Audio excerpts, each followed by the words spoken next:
नमस्कार दोस्तों। आज जो मैं आपको बताने जा रही हूँ वो बेहद सरल, सहज, आधारभूत लेकिन बेहद महत्वपूर्ण है। इसकी इम्पोर्टेंस इतनी ज़्यादा है जितनी कि सांस लेने की। देखिए, जीवन के लिए जिन तत्वों की मुख्य रूप से हमें ज़रूरत होती है उसमें सबसे पहले है सांस लेना। उसके लिए ऑक्सीजन की ज़रूरत पड़ती है, प्राणवायु है जो कि हमारी। दूसरा है पानी पीना। खाना तीसरे नंबर पे आता है। सांस कैसे लेनी है, कैसे हम लोग ले रहे हैं, ये बहुत सारे हमारे वेदों ने बताया है। कई बाबा जी भी बैठे हुए हैं स्टेजेस पे जो बहुत अच्छा काम कर रहे हैं और लोगों को समझा रहे हैं। पानी कैसे पीना है इसके बारे में अक्सर लोग बात नहीं करते।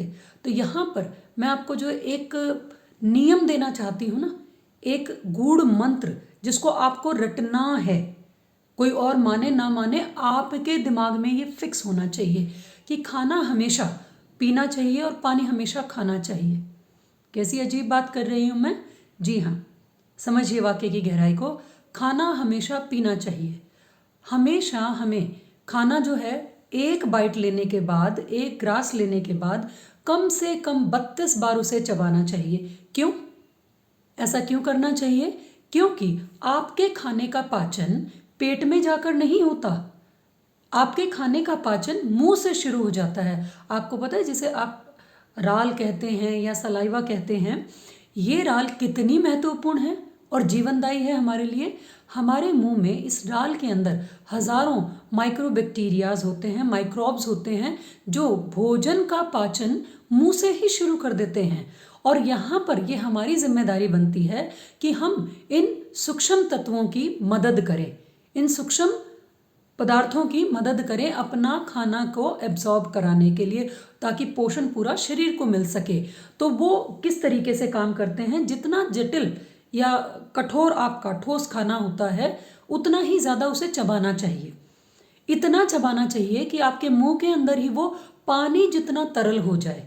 उससे क्या होगा? सलाइवा में उपस्थित सभी एंजाइम्स उसके अंदर उचित रूप से मिल जाएंगे और फिर वो खाना कहाँ जाएगा? आपकी फूड पाइप में। ये मैं एक और वीडियो बनाऊंगी, उसमें बताऊंगी। आज हमें मुख्य रूप से बात करनी है कि पानी को खाना चाहिए। पानी को आपको ज़्यादा से ज़्यादा समय मुंह में रखना है। कम से कम जब आप एक सिप लेते हैं तो पानी को 30 सेकंड तक मुंह में आपको घुमाना है, इस तरीके से। उससे होगा क्या? ये जो माइक्रो एंजाइम्स और एंजाइम्स आपके मुंह के अंदर हैं, सलीवा के माध्यम से जो आपको एक वरदान मिला हुआ है आपके शरीर के द्वारा, उसका उचित उपयोग होगा। अब होगा क्या?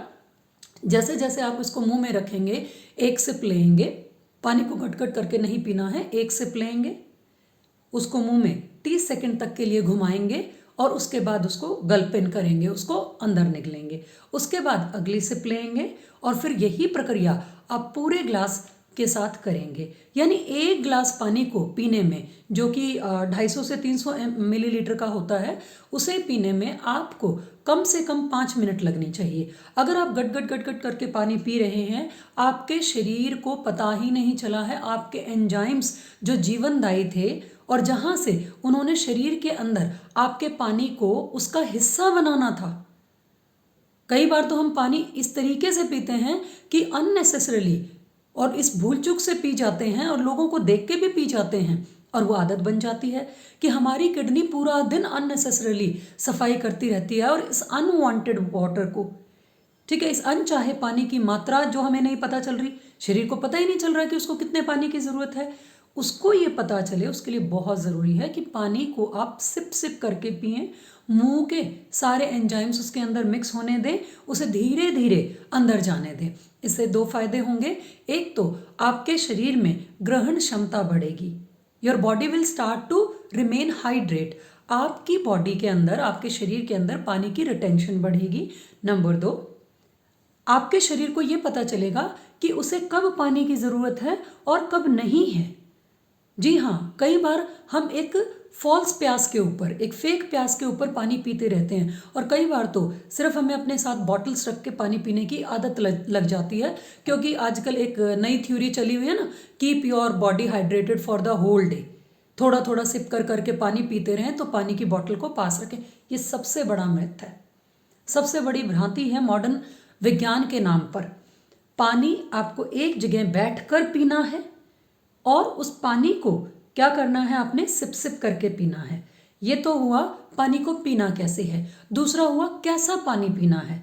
गर्म पानी पीना है कोई कहता है ठंडा पानी पीना है, कोई कहता है मुझे तो पानी ही फ्रीज़र में से निकाली हुई बॉटल पसंद है, ऐसे भी लोग देखे गए हैं। तो मैं बता दूं, आपके शरीर का एक तापमान होता है, आपने देखा है ना, जब ये 98 डिग्री फ़ारेनहाइट से ज़्यादा होता है तो आप उसे क्या कहते हैं, बुखार हो गया है, यानी शरीर के भीतर का तापमान बढ़ गया है। उससे पहले वो जो 98 डिग्री फ़ारेनहाइट है, जो लगभग 34 से 35 डिग्री सेल्सियस के आसपास पड़ता है, ठीक है। गर्मियों में ये टेम्परेचर कब तक होता है, ये तकरीबन होता है हमारे नॉर्थ इंडिया में, हरियाणा में जो रहता है, मैं दिल्ली के आसपास हूँ, तो यहाँ ये टेम्परेचर रहता है मई के शुरुआत में, अप्रैल में, कई बार मई मिड तक भी ये टेम्परेचर रहता है। ये हमारे शरीर का भीतर का तापमान है और उसे हम टेम्परेचर, किस टेम्परेचर का पानी दे रहे हैं, 0 डिग्री का, या किस टेम्परेचर का पानी दे रहे हैं, 70 डिग्री सेल्सियस का। क्या ये ठीक है, आप बताइए मुझे।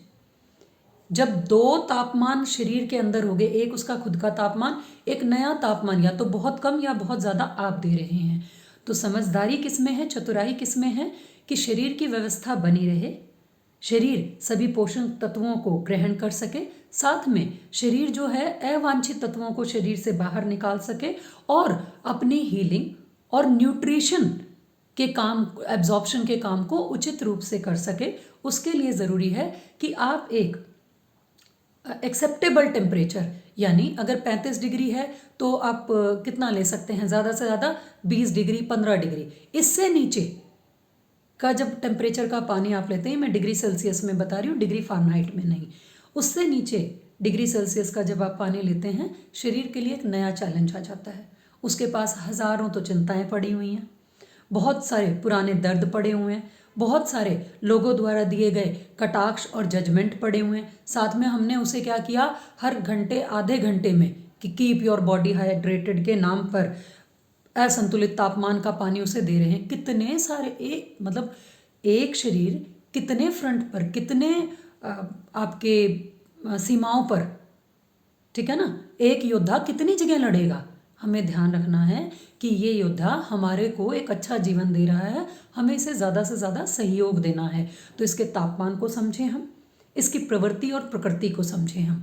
अब आता है कि पानी कितना पिया जाए, पानी कितना पिया जाए, तो उसके लिए ध्यान ये रखना है कि हर एक बॉडी की जो डिमांड होती है पानी की, वो अलग अलग होती है। यदि आप किसी खास किस्म की बीमारी से गुजर रहे हैं जिसमें आपके फिल्ट्रेशन सिस्टम यानी किडनीज अच्छे से काम नहीं कर रही हैं, कोई किडनी स्टोन वगैरह की प्रॉब्लम है, तो उस केस में 4 से 5 लीटर पानी चल जाता है, ठीक है। आपको बार बार पीना होता है to create a pressure over the kidneys so that they can flush out the waste easily. लेकिन जब एक आम व्यक्ति है, अभी आपकी कोई ऐसी खास शारीरिक अव्यवस्था आपके सामने नहीं आई है, किसी भी प्रकार की ऐसी कोई खास डिजीज़ नहीं है, या कोई नॉर्मल आप चैलेंज को फेस कर रहे हैं, तो जो आपकी बॉडी मांग रही है, और उसके लिए सबसे अच्छा गुर ये है कि सुबह जब आप उठते हैं तो उठने के 1 घंटे के भीतर आपको 1 लीटर पानी पीना चाहिए, ठीक है। वो पानी सिप कर करके पीना चाहिए, और वो 1 लीटर जब पानी आप पी लेते हैं, उसके बाद आप देखें कि कब कब आपकी बॉडी आपसे पानी की डिमांड कर रही है। अब आपको ये काम करना है, दोपहर तक जो है हमारे आयुर्वेद के अनुसार कहा जाता है, दोपहर तक पानी की मात्रा को ज़्यादा रखें, दोपहर में मॉडरेट कर दें यानी आम कर दें, और शाम को पानी की मात्रा कम से कम रखें, ताकि किडनीज जो आपका फिल्ट्रेशन सिस्टम है उन पर दबाव, उन पर जोर कम से कम पड़े। तो मुझे याद रहेगा कि आप आइंदा पानी को जो है वो खाकर पिएंगे और खाने को पिएंगे, ठीक है। तो बहुत मेरी शुभकामनाएं आपके साथ, और इन बातों का ध्यान रखिए। आने वाले वीडियोस में मैं धीरे धीरे करके आपको एक एक स्वास्थ्य नियम बहुत आराम से समझाती चली जाऊंगी, और मैं ये जानती हूँ, मैं ये मानती हूँ कि आप उनका पालन ज़रूर करेंगे। धन्यवाद।